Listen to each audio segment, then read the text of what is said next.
Hi and hello dear Cancer! Welcome new subscribers. My name is Yan, returning Eastern buyers. Thank you sa inyong walang sawang love at support for me. At kung di yung panos mo yung other channel, link kayo down below sa ating description box. So if interesado ay click lamang that link para kayo mapunta there at araw-araw ay nag-upload tayo ng collective readings for all signs doon. At yun yung wala tayong gender dito ha, babae, lalaki, LGBT, lahat ay welcome po. So just take only what resonates and at the end of the day, everybody, you've got your free will with you. Like it's up to you if you want to claim the messages or hindi. So let's go ahead, no, Cancer, kung ano ang inyo ditong mga messages. By the way, cross-watchers ni Cancer or may Cancerian placements in natal/birth chart, welcome din kayo.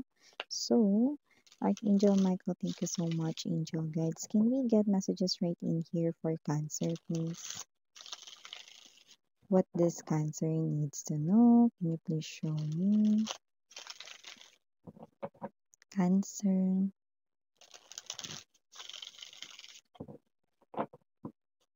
Okay, so let's go ahead and check these messages para sa iyo, Cancer. So guys, you do have here the energy of Nine of Wands. Present din dito, Four of Swords for you guys. Andito rin Star energy.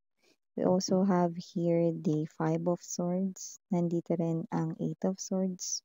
King of Cups. Bottom of the deck para sa iyo, Cancer, Ten of Cups. Ten of Wands. Could be seeing a lot of number 10s but doesn't have to be. Maaaring meron ngayon ng mga mag-ending but ending also means new beginnings. Three of Coins present din dito. So guys, no, Cancers, nakikita natin dito. Nine of Wands right in here, no, and the Five of Swords. It looks like may nag-effort rito. Either kayo ito or someone right in here, no, na mag-initiate rito ng pag-uusap, no. So, pwedeng nagkaroon kayo dito ng alitan, no, pwedeng hindi pagkakaintindihan. Yung iba doesn't have to be that it's about love. Others, this could be related sa inyong trabaho or negosyo, no. Possible na may misunderstanding patungkol doon, no. At para rito magkaayos na at maiwasan na rito ang tampuhan at pag-aaway. Possible na meron rito nag-i-initiate na mag-usap and to talk things out nga, no? Para ma-clear ang air, no? So, yun nakikita natin dito. But for others, yeah, this is a love reading right in here, no? Wherein someone is making an effort, no? To initiate that kind of conversation, no? Para magkaroon na rito, no? Ng energy ng paunang pag-uusap, no? So, if it is talking about first move, I do not feel na sa'yo manggagaling yon. So, maybe someone here could be thinking na i-approach kayo, mag-first move rito, mag-initiate rito ng communication, no? Kasi parang ang nasa isip niya rito, kapag siya yung nag-initiate ng conversation, mas mafe-feel mo na very willing siya rito na makipag-ayos, no? Makipag-usap sa'yo.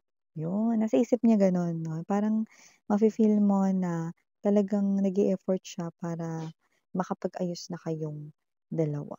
So maliban diyan, Cancer, nakakuha rin tayo ng energy rito, Four of Swords right in here na Eight of Swords. I do see meron ka ditong parang iisipin 'no, to the point na mahihirapan kang mag-decide 'no, kung anong gagawin mo rito 'no. I'm seeing that you will take your time right in here, not being pressured. Okay, kung ano man kasi ito may kinalaman with the star card energy, possible na ito ay desisyon na may kinalaman sa'yo ritong pangarap or something na gusto mo talaga. So, nagiging cautious, nagiging maingat ka sa paggawa ng iyong desisyon kasi maaaring, alam mo yon, no? Ito lamang yung chance ngayon, no? So, hindi mo alam kung kailan pa ulit magkakaroon ng chance or opportunity para dito sa sinasabing wish mo or pangarap mo, no? So, parang ikaw to, kahit ano naman ito, any specific situation, pero nagiging maingat ka kasi mahalaga, importante yan sa'yo. Mahalaga, importante. Mahalaga na nga, importante pa. Sa inyo mga babes, no, I do see that this is you, no. Meron ka ritong iisipin na may kinalaman rito, no, sa paggawa rito or hakbang, konektado sa wish mo, no, at gusto mo itong maging perfect, no. At gusto mo itong mga babes na yung mabingwit, ma-achieve, no, or masungkit dito, no, at magkaroon ng positive result, no, or outcome. Pwede yan ay related sa iyong personal life, pwede rin namang love life, pwede rin naman na career, no? So, may pag-iisipan ka na diyan. Ibig sabihin, may opportunity or chance for this wish to happen, no? Or for this pangarap mo or dream mo na mangyari, kaya nagiging maingat ka. So, dun pa lang parang blessing na yun kasi may opportunity for your wish to come true, 'no? Kaya ka nagiging maingat dito kasi gusto mo yang makuha talaga, 'di ba? Sino ba namang ayaw makuha yung wish? So, maliban diyan, Cancer, we've got the Star and the King of Cups. Someone right in here, no, is already expressing na may gusto siya sa'yo, pero hindi pa masyadong obvious ito, no? Someone right here could be someone na hindi ito dinideny dati, pero hindi rin naman niya inaamin dati.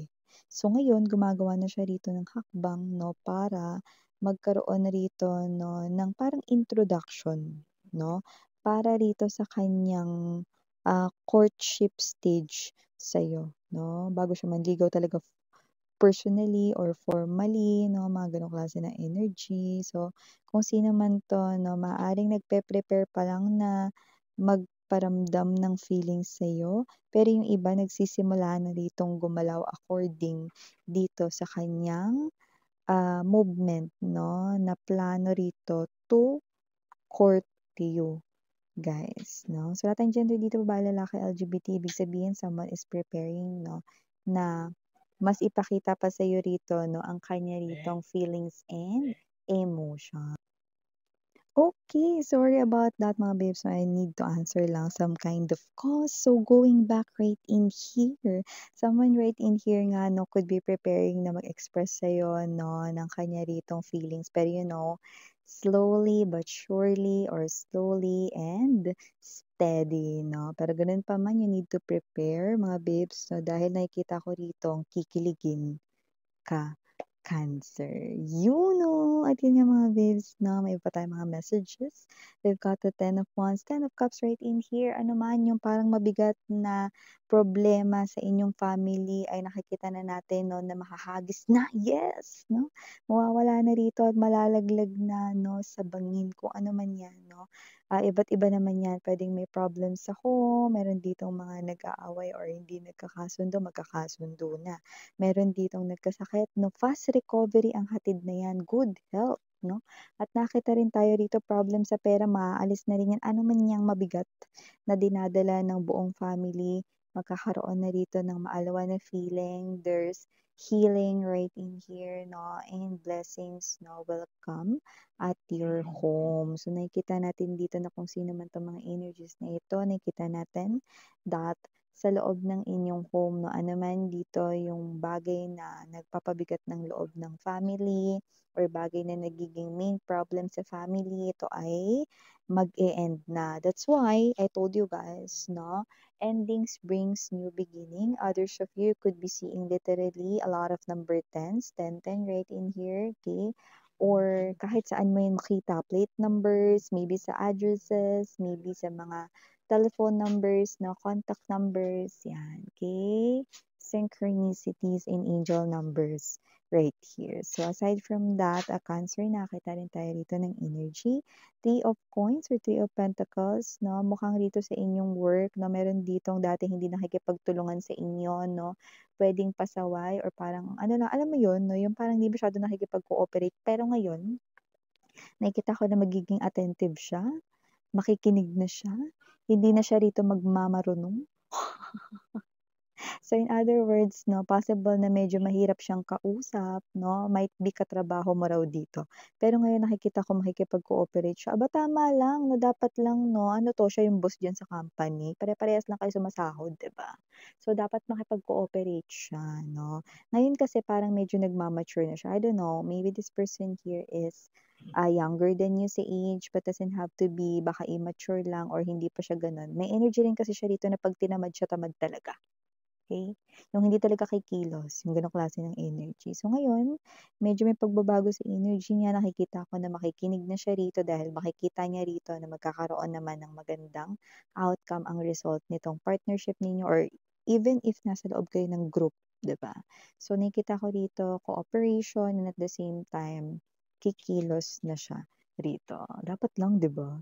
So maliban diyan 'no, may kinalaman pa rin sa inyo ritong work, business or trabaho or ang inyong way of earning a living, meron akong nakikita rito na kung may negosyo kayo 'no, at lalo na kung kailan lang yan nagsimula, 'no? Okey, yung iba puwedeng taon pero kunwari, 1, 2 taon pa lang mga ganyan, 'no? So nakikita natin dito na magiging well-established 'yan, 'yan 'no. Yung kita ay magiging well-established, yun talaga yung pinaka-natutumbok natin dito 'no sa mga darating na mga buwan dito 'no, at ang pagpasok ng 2026 ay maganda rin sa inyong negosyo, ayan 'no. Sa iba dito possible na ang negosyo niyo kahit ano naman, pero may lumalabas dito na maaaring pagkain ang inyong negosyo rito 'no or, isa sa mga pangunahing pangangailangan ng tao, okey, yung hindi nawawala sa uso 'no. So may gano'ng klase ng energy. Kaya aside from that, Cancer, nakakuha rin tayo ng energy dito na posibleng makatanggap ka ng mga compliments, hindi ko alam. Meron ka bang ginawa sa iyong sarili na parang nagbago sa looks mo? Hindi ka naman rito as in talaga nagpa-retoke or whatsoever. Alam mo yung parang kunwari ganito, nasanay yung mga tao sa paligid mo na wala kang bangs, pero nagpalagay ka ngayon ng bangs. So parang nag-iba yung look mo na parang feeling nila may binago ka sa face mo na hindi nila magets na yung bangs lang naman talaga.